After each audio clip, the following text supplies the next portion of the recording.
Hi folks, it's Coach Kelvin here from the We Run Virtual Run Club and We Run Coach for Leeds and surrounding areas as well as online coaching.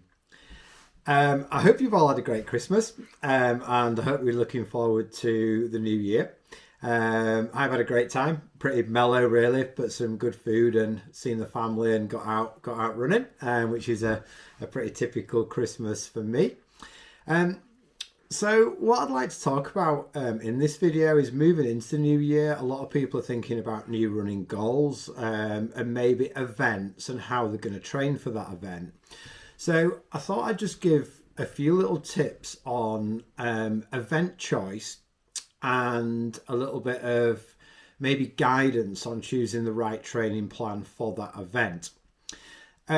So something to consider when we're looking for events is not just the date of the event, but actually have a look at a training plan maybe that you think you might use and see if that fits in, because, you know, it's not enough just to have the day that the event is free on your calendar.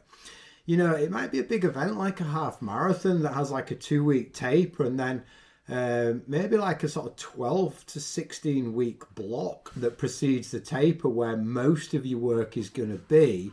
And it's worth just sort of checking in on those times where the most volume is going to be in a plan to make sure it fits in with the time that you have to train at that time of year.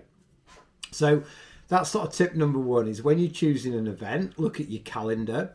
Look at the training plan that you might use for that event. You might not have totally decided on which training plan to use yet, but just kind of wiggle that training plan around and just kind of make sure it fits in with the event that you've chosen.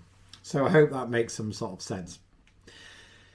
The other thing is, one of the biggest reasons that runners get injured is they increase their training load too quickly. And as we know, load is a sort of an accumulation of frequency, intensity, and time. So when we're choosing a training plan, there'll be some sort of really logical progression in the plan that's been written by a coach. But when the coaches are writing a training plan, they do assume certain almost levels of fitness and experience before the plan actually starts. So what we don't want to do is suddenly add more volume into our training, but also more intensity. And that often happens. Most training plans have some sort of intensity within the plan, whether it's some, half marathon pace effort, some threshold, some VO2 max work, some strides, whatever else is in there. It will apply more training load to a plan that's just easy volume, if that makes some sort of sense. So what a runner needs to do is to look at the start of the training plan. And when I mean the start of the training plan, I mean maybe the first 4 weeks and see how that reflects your current training. And let's say, for instance, it's a half marathon training plan and it has some intensity in it. And you've maybe gone through a base building phase in the winter, so you've not really been doing any intensity. It's wise to make sure that your volume is higher than the volume of the first 4 weeks of the plan, so your current training volume. So an example might be, if I was rolling into a half marathon training plan and currently I wasn't doing any intensity in my training and there is some intensity within that plan, if that plan started on 25 miles a week, I would want to already be doing at least 30 miles a week, maybe even a little bit more before that plan started. And that would actually allow me to drop my volume a little bit to allow capacity to handle the intensity that's in the plan. And what I would be trying to do there is stop this sudden increase in training load, because as I just mentioned, one of the biggest causes of injury is a sudden increase in training load, and one of the challenges that we have as runners and coaches is injuries don't just rear their head after a couple of weeks of training. It might be after 1 or maybe even 2 months of just applying a little bit too much training load.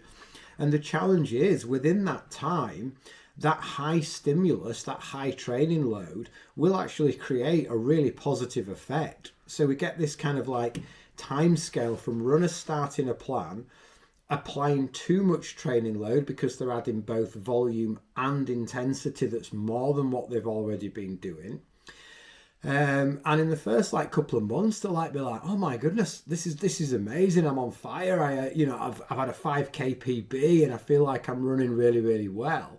But what that runner maybe doesn't realise is that 2 or 3 months down the line, they're going to start picking up niggles, and usually connective tissue, tendons, ligaments, and fascia, because they take longer to adapt and get strong than other things within our body. So it's really, really wise when we're choosing a training plan to sort of take a little bit of a step back and look what sort of training load is in that first kind of 4 weeks of the plan, and make sure that doesn't look dramatically different to the load that we're already doing. And if it does look dramatically different, you could maybe adjust the plan. If you're using one of the We Run plans, you could maybe just pop a comment on the Facebook page, to the coaches and to a certain degree to other runners, to just sort of say that, well, I'd like to do this event, I'd like to use this plan, but there's a little bit of a jump in terms of training load. How can I just soften the load maybe in the first block to help that sort of smooth transition into the plan? So I hope that makes some sort of sense. And if you have any comments, please just pop them down below. And for now, happy running.